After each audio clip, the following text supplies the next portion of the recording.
Le 10 octobre 2025, la décision tombe et la rivière Sahel se ferme d'un coup, comme si un robinet géant avait été tourné dans le silence. Le Burkina Faso se retrouve face à un paradoxe brutal.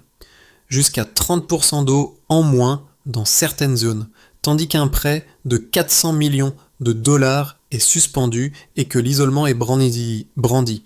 Pour les familles qui alignent des seaux et pour les villes qui comptent les coupures, que change vraiment le choix d'Ibrahim Traoré? Un test cher, puis peut-être décisif. Ce récit promet une chose simple: comprendre, sans slogan ni raccourci, ce que déclenche réellement une rupture hydrique quand elle touche une ressource vitale. Il ne s'agit pas de juger l'intention, mais de suivre les conséquences, pas à pas, depuis la décision jusqu'aux effets concrets sur l'eau, l'économie et la société.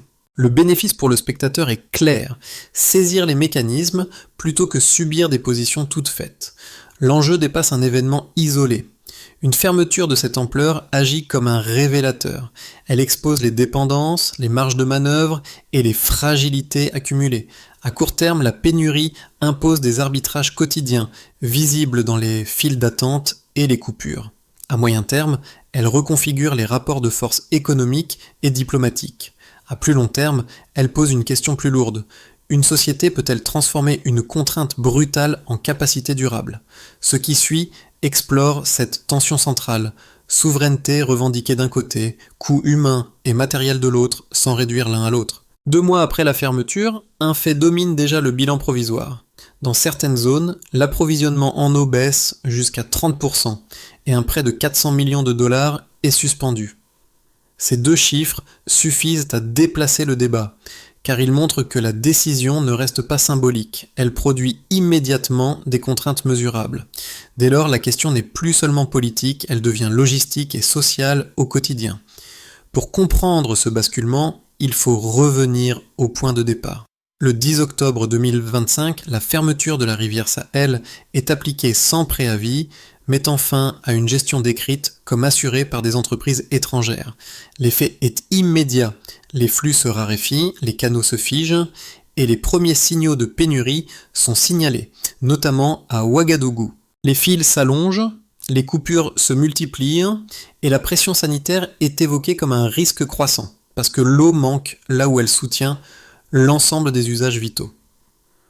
Dans le même temps, une autre scène se met en place, moins visible mais décisive. Des équipes techniques sont déployées, accompagnées par l'armée, pour sécuriser stations de contrôle, vannes et barrages. Un audit des infrastructures hydrauliques est lancé, avec l'objectif affiché d'une gestion autonome, sans intervention étrangère. Ibrahim Traoré apparaît ici comme le point d'équilibre entre l'affirmation politique et la capacité opérationnelle. Décider ne suffit pas, il faut faire fonctionner. À l'extérieur, la réaction est rapide. Le récit source décrit un durcissement du ton de la part de partenaires internationaux, la suspension d'un financement par le FMI et des menaces de sanctions qui accroissent la pression. La fermeture de l'eau devient alors un message adressé au-delà des frontières, perçu comme un acte de souveraineté, mais aussi comme un facteur d'instabilité potentielle. Cette mini-révélation change la lecture. La crise n'est pas une parenthèse. Elle installe une nouvelle normalité, faite de pénurie, de contrôle et d'adaptation forcée. À Ouagadougou, l'impact précoce ne se lit pas d'abord dans les communiqués, mais dans une routine brisée. La journée commence par des sauts alignés, des déplacements répétés vers un point de distribution, puis une attente qui s'allonge. Le récit source évoque des pénuries d'eau signalées, des tensions sociales et une inquiétude sanitaire qui monte lorsque l'eau manque là où elle est la plus indispensable. Ici, l'événement politique devient une suite de gestes contraints, stockés, rationnés, priorisés. Dans une zone rurale décrite comme dépendante de l'irrigation, le regard change encore. Un petit collectif s'organise pour répartir l'eau disponible, jugée plus équitablement. Des systèmes communautaires improvisés apparaissent, parfois manuels, parfois soutenus par des solutions alternatives. Le texte mentionne des pompes solaires et la collecte d'eau de pluie comme réponse en progression. Les récoltes ne sont pas perdues partout, mais la productivité baisse, au prix d'efforts supplémentaires et d'un calendrier agricole bousculé. En arrière-plan, une autre figure traverse le récit, L'ingénieur et son équipe technique, escortés par l'armée, chargés de sécuriser stations de contrôle, vannes et barrages. Ce détail installe une réalité concrète de la souveraineté. Elle se joue dans la capacité à surveiller, réparer et maintenir. Ibrahim Traoré apparaît alors moins comme une abstraction que comme un point de coordination entre symboles politiques et logistique quotidienne. Les scènes précoces livrent un premier enseignement simple. La souveraineté proclamée se mesure très vite à l'organisation réelle. Avant le 10 octobre 2025, l'eau circule selon une gestion décrite comme externalisée et relativement stable. Après cette date, la fermeture de la rivière Sahel coupe net l'approvisionnement et le pays bascule en mode crise. L'activation commence au petit matin, sans annonce préalable. Les canaux se figent, les stations ralentissent et les premiers rapports font état de pénurie d'eau signalée dans plusieurs zones urbaines. L'effet est immédiat parce que l'eau soutient tout le reste. Dans les villes, la montée en tension est rapide. Les fils s'allongent au point de distribution, les coupures se répètent et l'attente devient une variable quotidienne. Le récit source évoque une pression sanitaire croissante, car l'hygiène, les soins et l'alimentation dépendent d'un accès régulier.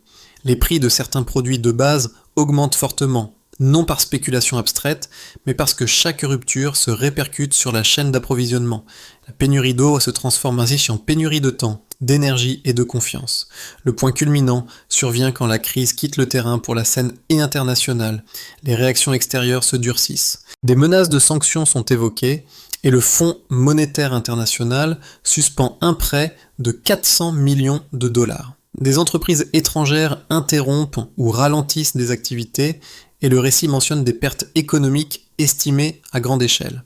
À ce stade, la fermeture n'est plus seulement une décision technique, elle devient un symbole qui polarise à l'intérieur comme à l'extérieur. Ibrahim Traoré assume alors une ligne claire, tenir malgré la pression au nom de la souveraineté. Les répliques suivent, multiples et imbriquées. Sur le plan administratif et technique, le pouvoir déploie des équipes d'ingénieurs, accompagnés par l'armée, pour sécuriser stations de contrôle, vannes et barrages. Un audit complet des infrastructures hydrauliques est engagé, comme si la crise devait être cartographiée avant toute correction durable. L'objectif affiché est une gestion autonome, mais l'exécution se heurte à une réalité simple. L'autonomie ne remplit pas immédiatement les réservoirs. Sur le plan local, une autre dynamique se développe. Des comités citoyens se forment pour organiser une distribution jugée plus équitable. Dans les zones rurales, des systèmes d'irrigation communautaire improvisés apparaissent.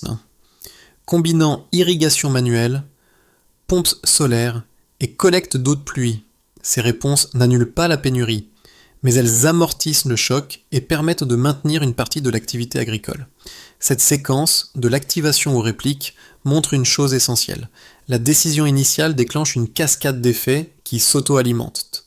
Chaque jour de pénurie exige une mesure nouvelle, et chaque mesure redéfinit le coût politique et social de la souveraineté. Avant la fermeture, l'approvisionnement hydrique suivait une cadence décrite comme continue. Après le 10 octobre 2025, la baisse atteint jusqu'à 30% dans certaines zones, selon la source. Ce passage d'un flux stable à une contrainte mesurable fixe un cadre clair. La décision produit un écart, et cet écart se diffuse. La donnée n'explique pas tout, mais elle empêche de réduire l'événement à un geste symbolique. Le premier repère chiffré est donc hydrique. Une baisse, pouvant aller jusqu'à 30%, signifie moins d'irrigation, plus d'attente et davantage d'arbitrage quotidien. En ville, cela se traduit par des pénuries d'eau signalées, des fils et une pression sanitaire accrue. En milieu rural, cela réduit la capacité à irriguer au moment critique des cycles agricoles. Une seule phrase suffit pour en saisir le sens. Quand l'eau baisse, tout le reste doit se réorganiser. Le deuxième repère est financier. Le Fonds monétaire international suspend un prêt de 400 millions de dollars présenté dans le récit comme un signal politique autant qu'économique. Ce montant ne décrit pas seulement un manque à gagner budgétaire, il correspond à des projets retardés, à une capacité d'investissement gelée et à une marge de manœuvre réduite pour amortir la crise. En termes simples, moins de financement signifie moins de capacité à corriger rapidement les effets matériels de la pénurie. Le troisième repère concerne l'impact macroéconomique agrégé. La source évoque des pertes économiques directes pouvant atteindre 1,5 milliard de dollars liées à la suspension d'activité, au retrait ou au ralentissement d'entreprises étrangères et à la contraction industrielle sur quelques mois. Ce chiffre ne détaille pas chaque mécanisme, mais il trace une frontière. La crise dépasse le secteur de l'eau et touche l'ensemble de l'économie. Moins d'eau entraîne moins de production, ce qui entraîne moins de revenus et plus de pression sur les prix. Pris ensemble, ces trois indicateurs dessinent une trajectoire. La pénurie hydrique crée une contrainte immédiate, la suspension du financement réduit la capacité de réponse, et les pertes économiques élargissent l'impact dans le temps. C'est dans cet intervalle que s'inscrit l'action politique. Ibrahim Traoré est présenté comme assumant ce delta, en pariant sur une transformation ultérieure plutôt que sur une correction rapide. La donnée ici ne tranche pas le débat, mais elle l'encadre. Elle oblige à poser une question opérationnelle. À partir de quel seuil la baisse d'approvisionnement cesse-t-elle d'être absorbable et devient-elle un facteur de déstabilisation durable? Tant que cette frontière reste floue, la crise se joue moins dans les discours que dans la capacité à réduire, même marginalement, l'écart entre l'avant et l'après. Le débat décrit par la source peut être formulé honnêtement dans les deux sens, à condition de ne pas minimiser les coûts ni d'exagérer les promesses. Une première lecture défend la décision comme un acte de souveraineté nécessaire. Selon cet argument, le cœur du problème n'est pas seulement l'eau, mais le contrôle d'une ressource vitale, longtemps administrée par des acteurs étrangers. Reprendre la main changerait la position du pays dans toute négociation future. La crise forcerait aussi une mise à niveau accélérée. Audit des infrastructures, sécurisation des stations, vannes et barrages, et diffusion de solutions alternatives comme les pompes solaires et la collecte d'eau de pluie. Dans cette optique, les sacrifices immédiats seraient un prix assumé pour construire une capacité durable et réduire une dépendance structurelle. La seconde lecture, tout aussi cohérente, insiste sur le caractère risqué de la rupture. Les éléments cités vont dans ce sens. Baisse d'approvisionnement jusqu'à 30% dans certaines zones, pénurie signalée dans ville, tension sociale, hausse des prix et suspension d'un prêt de 400 millions de dollars.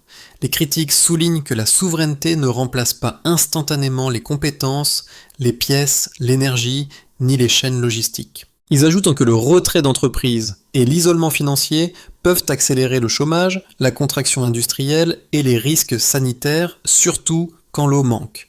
Dans cette lecture, le symbole politique précède la logistique, et la logistique finit par imposer ses limites.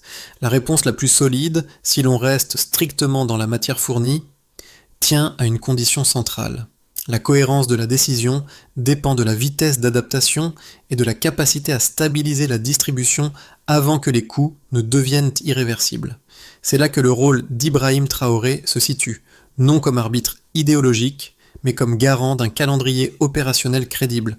Si l'adaptation progresse plus vite que la pénurie, l'argument de souveraineté tient. Si l'écart se creuse, le pari se fragilise. Ainsi, le débat ne se résume pas à être pour ou contre, mais à répondre à une question pratique. À quelles conditions concrètes ce choix peut-il rester soutenable dans le temps? 2 mois après la fermeture, un élément modifie la lecture initiale. Le 10 décembre 2025, la source décrit l'ouverture de négociations avec le Mali et le Niger, présentée comme un soutien à une autonomie hydrique et à une coopération régionale. Ce moment ne supprime ni la pénurie, ni la pression internationale, mais il déplace le centre de gravité. La décision n'est plus seulement nationale, elle devient relationnelle. Jusqu'ici, la fermeture pouvait se lire comme un isolement assumé. À partir de là, elle apparaît aussi comme un signal stratégique, destiné à provoquer un réalignement. L'eau cesse d'être uniquement une ressource manquante, elle devient un levier de discussion.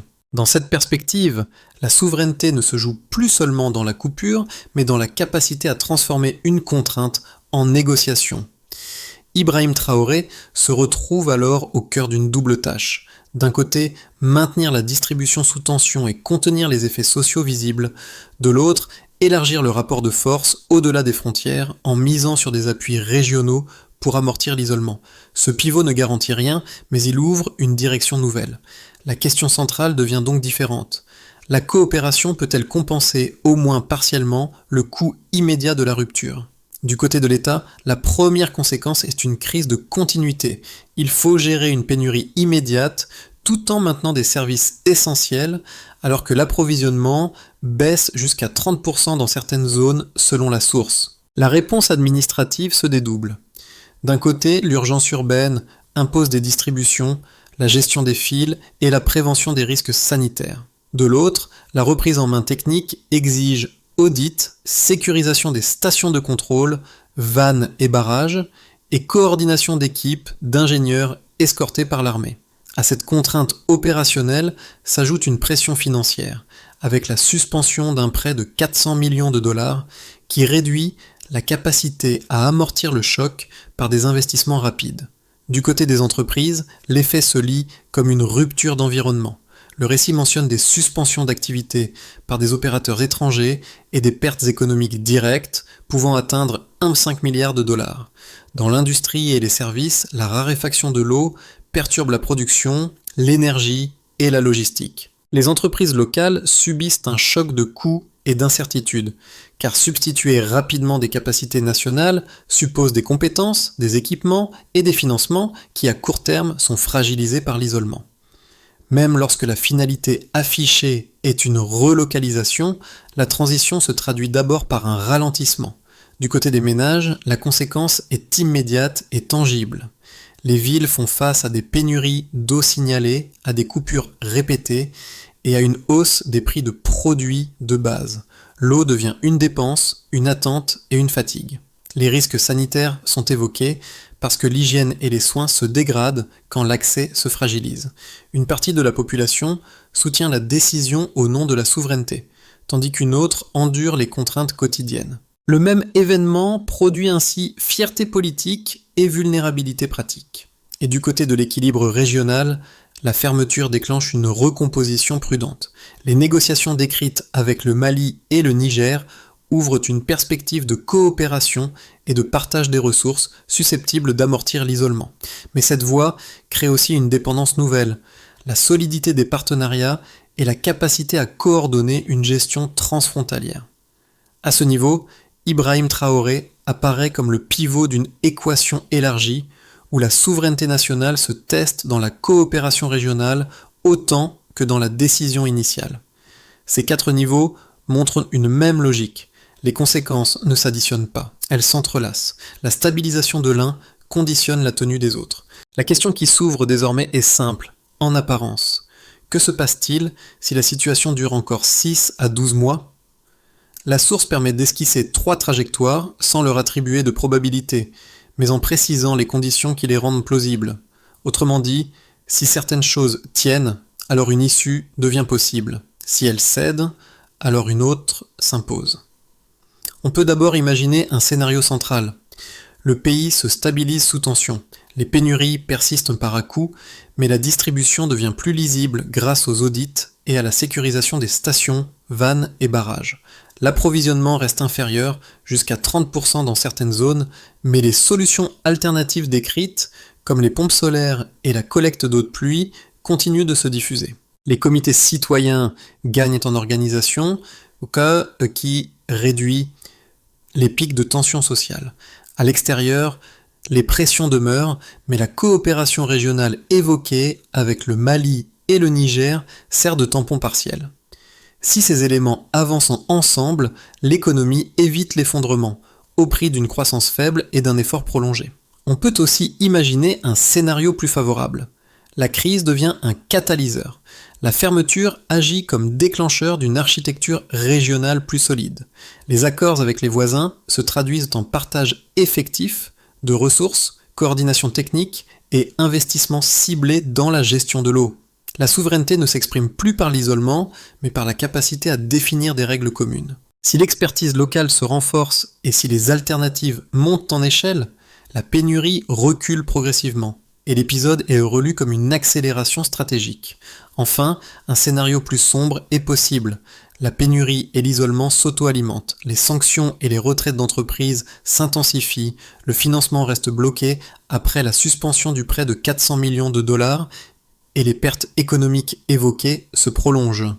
Les tensions sociales et sanitaires s'aggravent et la contraction industrielle devient durable. Si, en plus, la coopération régionale s'affaiblit, la fermeture se transforme en verrou. Une manière utile de raisonner reste donc conditionnelle. Si la distribution se stabilise et que les partenariats se matérialisent, alors la souveraineté se consolide. Si la pénurie s'étend et que l'isolement se durcit, alors le coût social domine. À ce stade, la crise décrite ne concerne plus seulement des institutions lointaines, elle oblige chacun à se projeter dans une situation où une ressource vitale devient incertaine. Quand l'approvisionnement baisse jusqu'à 30% dans certaines zones, selon la source, l'eau cesse d'être un décor silencieux. Elle devient une décision répétée. Attendre, rationner, réorganiser son temps et accepter que le travail, l'école et la santé s'ajustent à une contrainte permanente. Pour un agriculteur, la pénurie n'est pas une abstraction. Elle dérègle un calendrier, impose des efforts supplémentaires et demande des solutions improvisées. Les pratiques mentionnées, irrigation manuelle, système communautaire, pompes solaires et collecte d'eau de pluie, exigent du temps et de l'énergie. La résilience se mesure alors en heures de travail ajoutées et en récoltes partiellement maintenues plutôt qu'en promesses lointaines. Pour un petit entrepreneur, l'impact se déplace vers l'incertitude. Eau, électricité, logistique et demande peuvent devenir variables. Même si l'objectif affiché est une reprise en main nationale, la transition peut d'abord resserrer la trésorerie et l'emploi. Les pertes économiques évoquées et la suspension de financement se traduisent en décisions concrètes, retarder un investissement, réduire une activité ou fermer temporairement. Pour le citoyen engagé, enfin, la crise ouvre un autre rôle. Les comités locaux et les formes de distribution plus équitables décrites montrent que l'organisation collective peut amortir le choc. Cela n'efface ni la pénurie ni les tensions, mais cela réduit le risque que la contrainte se transforme en conflit ouvert. Ce que le spectateur peut retenir est simple. Dans une crise de ressources, l'unité n'est pas un slogan, c'est une méthode. La source décrit une sortie de crise non pas comme un basculement soudain, mais comme une succession de gestes concrets, lisibles dans le temps. D'abord, il faut sécuriser l'existant, et cela commence tout de suite. Il s'agit de protéger les infrastructures critiques, stations de contrôle, vannes et barrages, afin d'éviter des ruptures supplémentaires. Des équipes d'ingénieurs, accompagnées par l'armée, sont déjà mentionnées comme déployées. Le critère de suivi est simple. Continuité de service et réduction des coupures imprévues. Ensuite, dans les semaines suivantes, il faut auditer et hiérarchiser. Un audit complet des infrastructures hydrauliques est cité pour mesurer l'impact réel de la fermeture et identifier les points les plus fragiles. L'objectif n'est pas seulement de constater, mais de prioriser. Les indicateurs deviennent alors la cartographie des risques, les délais de réparation et la progression des travaux sur les sites critiques. Puis, sur plusieurs mois, il faut déployer des alternatives. La source mentionne la diffusion de pompes solaires, la collecte d'eau de pluie et des pratiques communautaires d'irrigation. Ces solutions n'éliminent pas la pénurie, mais elles augmentent la capacité locale. Leur efficacité se mesure par le taux d'adoption, la couverture des zones rurales et l'atténuation des tensions observées. En parallèle, il faut aussi soutenir l'économie. Des dispositifs d'urgence sont évoqués pour les producteurs agricoles et les petites entreprises afin de limiter l'effet de choc des perturbations et des retraites d'acteurs. Les indicateurs sont ici le maintien des activités et la stabilité de l'approvisionnement en biens essentiels. Enfin, sur un horizon de 6 à 12 mois, la coopération régionale avec le Mali et le Niger peut devenir décisive. Ibrahim Traoré est présenté comme le garant politique de cette cohérence. Le critère final n'est pas le discours, mais la capacité à rendre la distribution plus stable qu'au début de la crise. On revient à l'image la plus simple, celle qui ouvrait les premières scènes. Des seaux alignés et une file qui avance lentement. Au début, ce détail semblait n'être qu'un symptôme parmi d'autres. À présent, il devient un motif central, parce qu'il raconte ce que la crise impose réellement, compter autrement, non plus seulement en argent, mais en litres, en heures et en confiance partagée. Le récit source insiste sur une fierté collective qui émerge malgré les coupures, les hausses de prix et la dureté du quotidien. Il évoque des comités citoyens, des systèmes d'irrigation improvisés, des solutions qui circulent de maison en maison. Rien de cela n'efface la suspension d'un financement, ni les pertes économiques mentionnées, ni la pression extérieure persistante. Mais cela construit une continuité minimale, la capacité à tenir quand l'environnement se durcit. Ibrahim Traoré apparaît alors moins comme un symbole figé que comme un point de tension permanent. Tenir une ligne politique tout en rendant la logistique possible exige des choix répétés, parfois invisibles. La souveraineté, dans ce cadre, ne se mesure pas à un geste unique, mais à la durée de l'organisation. La souveraineté exige une gestion, pas seulement un acte. C'est précisément pour cette raison que l'histoire refuse de se clore trop vite, laissant ouverte la question de ce qui, demain, permettra de sortir réellement de la file. À ce stade, la fermeture de la rivière Sahel n'est plus seulement un épisode politique ou technique, elle devient un symbole social parce qu'elle oblige à relier trois échelles qui s'ignorent souvent, la dignité nationale, la vie quotidienne et la coopération régionale. La source raconte une fierté qui se construit au milieu des pénuries, mais elle rappelle aussi une limite simple. La fierté ne remplit pas un réservoir. Ce qui semble décisif, ce ne sont pas les déclarations, mais les choix répétés. Organiser la distribution, protéger les infrastructures, diffuser des alternatives, maintenir une transparence compréhensible par tous. Dans cette équation, Ibrahim Traoré apparaît comme le point de convergence entre le symbole et l'exécution, entre l'intention et la durée. La décision initiale a ouvert un chemin, mais ce sont les ajustements quotidiens qui détermineront s'il mène à une capacité durable ou à une contrainte prolongée. La question finale n'appelle pas un slogan, mais une réflexion précise. Selon vous, dans cette histoire, quel facteur pèsera le plus ? La capacité technique à stabiliser l'eau, la solidité des alliances régionales ou l'effet des pressions économiques extérieures ? Et, très concrètement, quelles mesures devraient être prioritaires pour réduire la pénurie sans perdre le contrôle ?